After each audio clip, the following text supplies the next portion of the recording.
Hey class, it's around 1 o'clock in the morning, heading into what is the last day of classes for the semester, the last Monday of the semester, which I believe is the 6th. Yeah, the 6th. And I'm recording our last lecture, right, on our very last unit. There'll be one more video for the actual course unit that I'll put up after, which is just some reminders for going through the rest of the semester, and you'll be getting an email from me later today. But I've been up and grading across all my classes today, and I just figured I wanted to wrap this up tonight, right?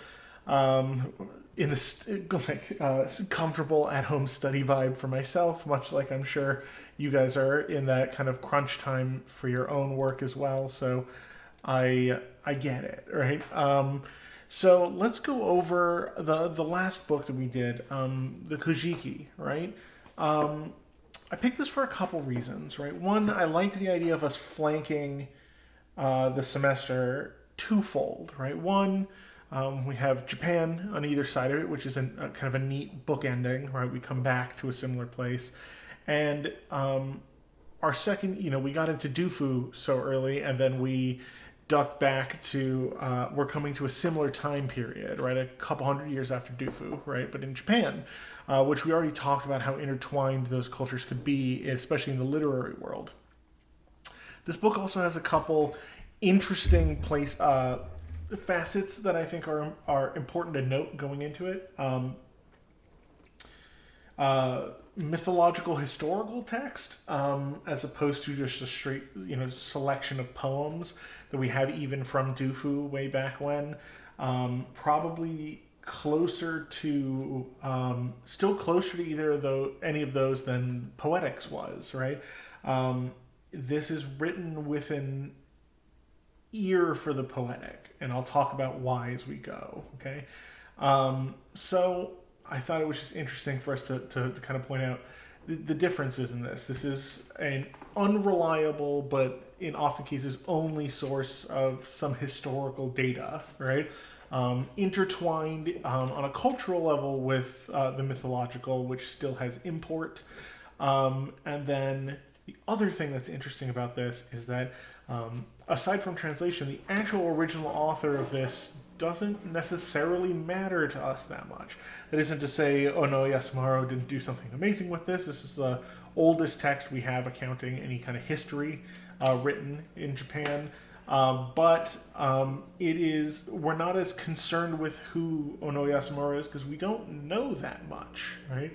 Kind of just some bureaucrat from back in his time, a noble who was tasked to do something, and he compiled the book, right? The stories within it, by that example, are essentially not necessarily written by him. They might have edits by him, and he's more of an editor than the author of this. So we'll kind of talk about that as we go. Okay. I mentioned it was commissioned, right? So commissioned by Empress Genmei, 711, 712 ACE, right? So we're looking a couple centuries after we visited Dufu in China. We talked a bit also back in the Japan overview video, the cultural overview video before Basho, about the different eras and how there was the clan system heading into kind of imperial times. And these clans, much like a great number of cultures, pretty much every culture, had an oral tradition of storytelling and history keeping, right? These things were just committed to memory, right? For the Celts, for example, that was what a druid was. They went and learned stories, and they kept the stories. And it's really, really fascinating, right? This setup kind of pops up across history in almost every culture at some point.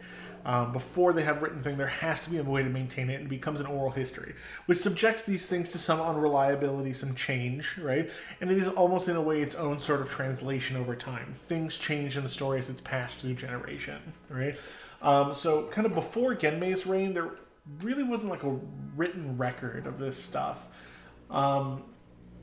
The clans had stories. There had been some kind of attempts to compile some things, but this was the first concerted effort to really compile the history of the nation and of the mythological structure of Japan, and then also this functions in a way that also ties into things we've talked about before, which is this is a propaganda text in some level, right?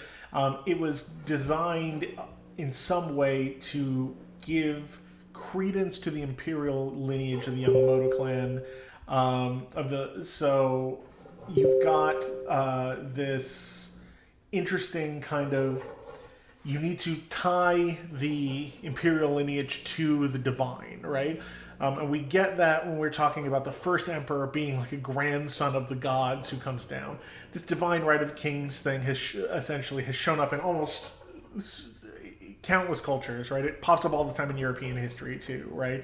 Where the European kings claim they are ordained by God to be king, or the pharaohs were the gods themselves or descended from the gods. Same thing here, right?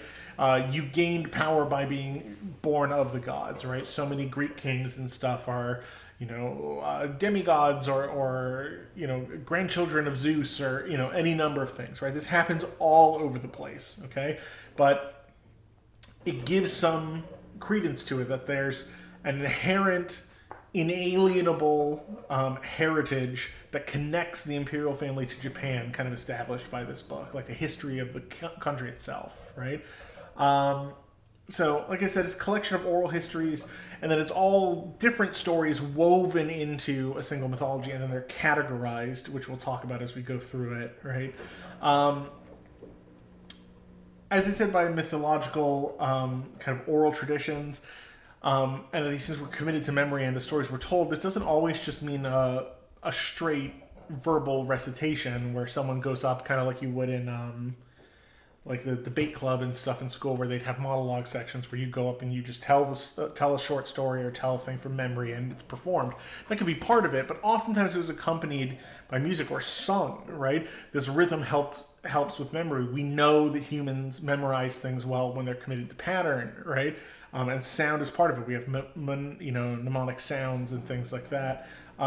Songs to help us memorize things, right?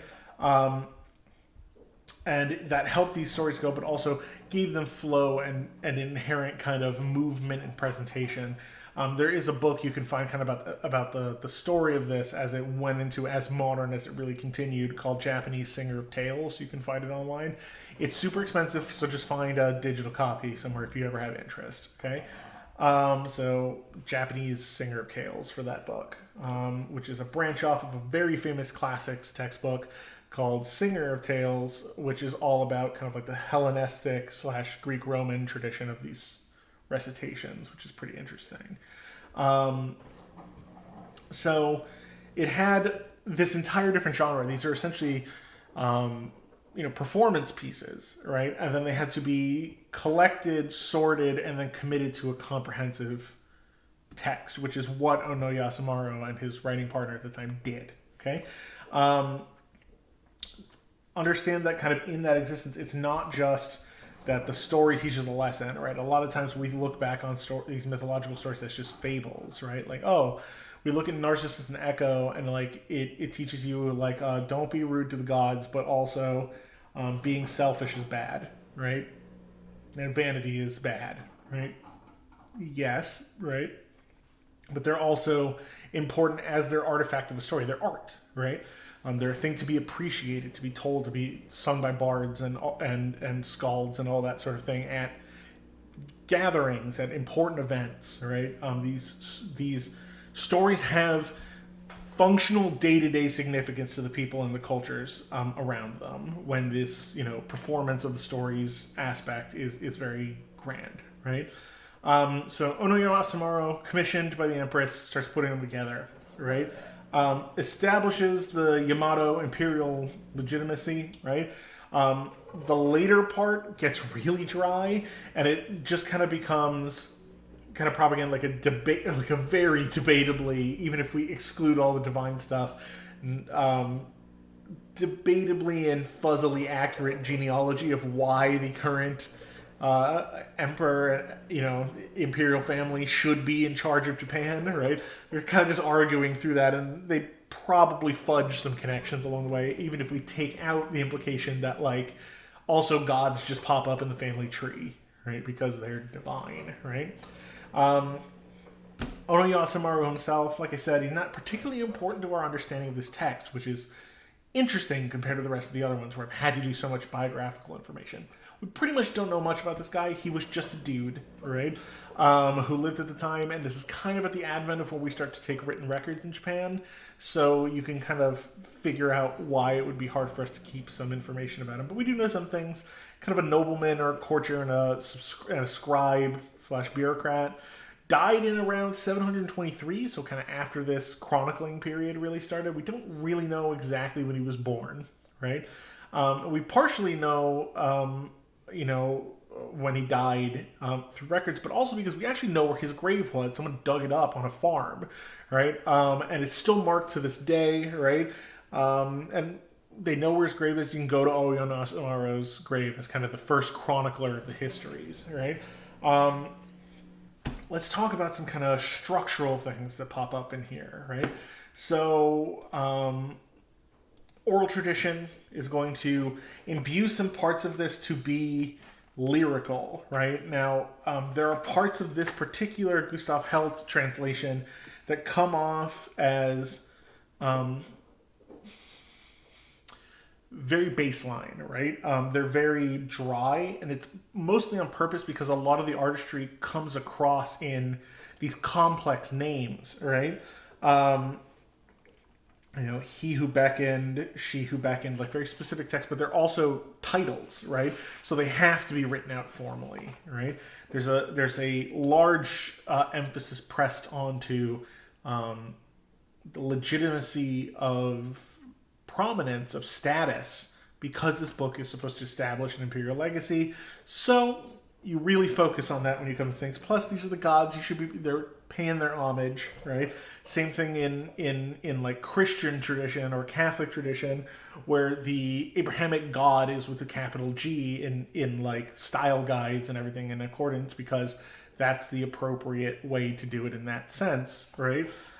Just on a grammatical level, right?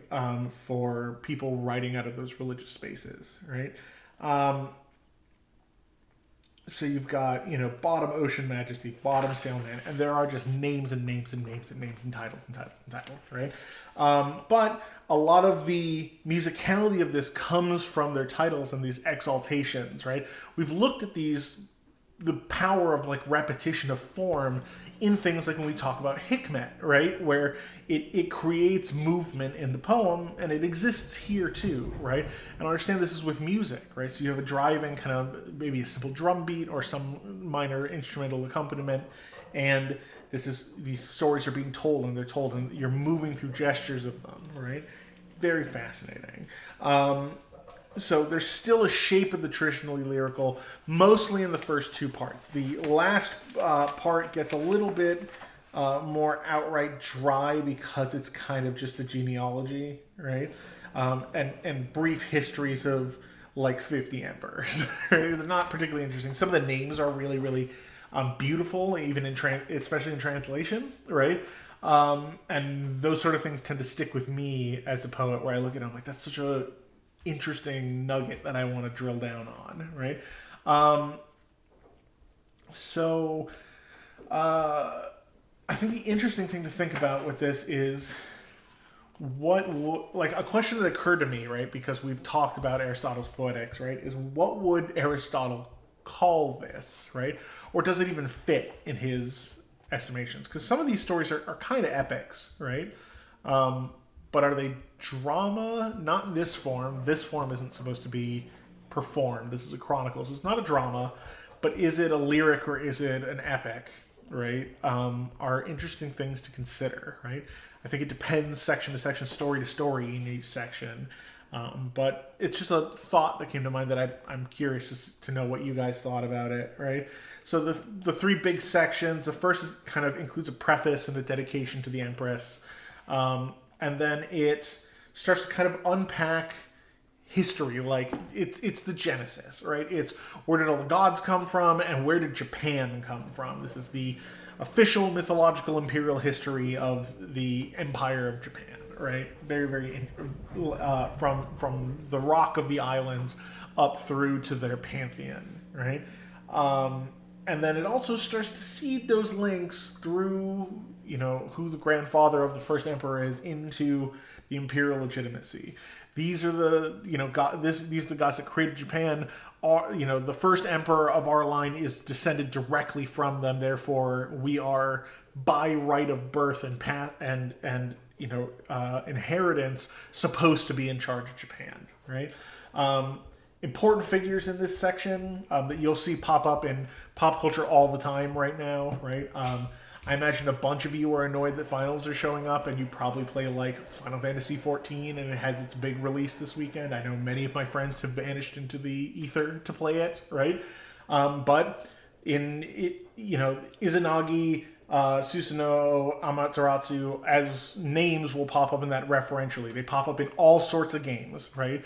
That tie back to Japanese mythos in either in reference or in direct equivalency to, because they're such crucial kind of okami to the entire thing, like higher gods, higher spirits within the pantheon. And their stories are really in here. Kind of the most famous ones are in this earlier part. Very mythologically significant, even into today, and very prominent in the zeitgeist as kind of cultural milestones, right?